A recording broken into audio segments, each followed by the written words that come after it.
kanana si jallachisu dadhabbiin koo sittin tolu hidhamni koo sin jallisisu eega kamiin naatti firoomte anoo ija kee guutu ofii kee anaaf kennite naan jette dhala koo nuutu anoo anaaf qophaa'e muda koo situ fudhate akka oolaa qalamteetu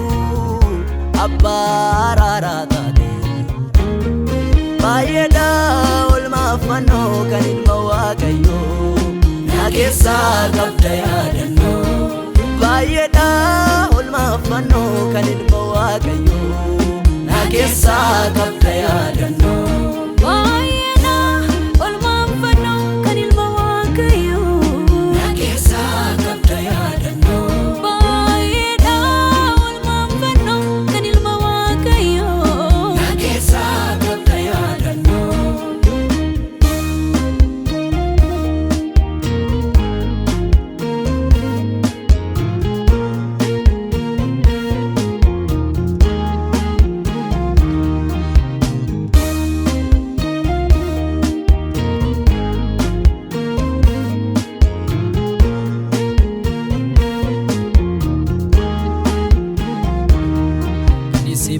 se jaalalli koo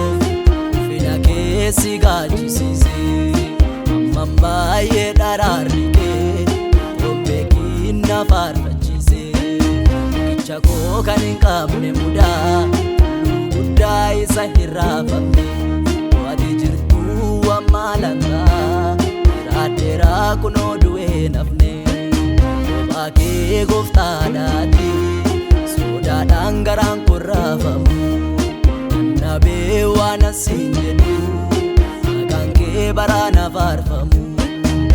Naalalaati anaaf qabdu Daanuudhaa kan hin herreegamne karaa itti yaadinnaa dhufte dhugaadhaan kanatti hin eegamne kanneen an callisiisu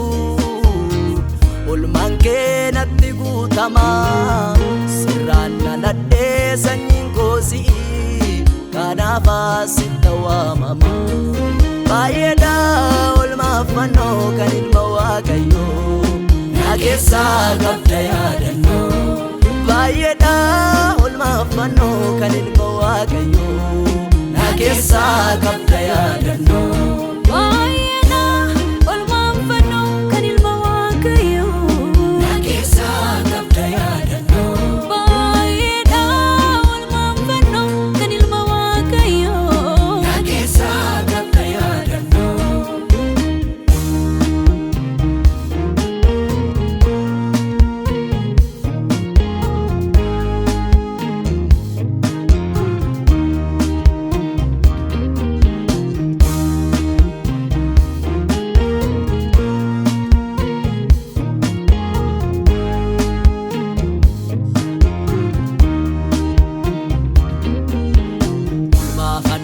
kan ilmi Waaqayyoo anaaf oolee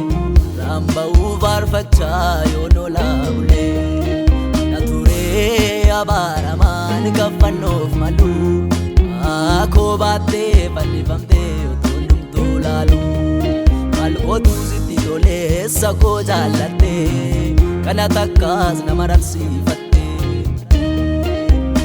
araara keetu na marsee jira Kanke ada Abba gari kan jaltu bira Kanke ada Lute tu jirenya na dalchifte Kanke ada Kanida yom lafa na lalchifte Kanke ada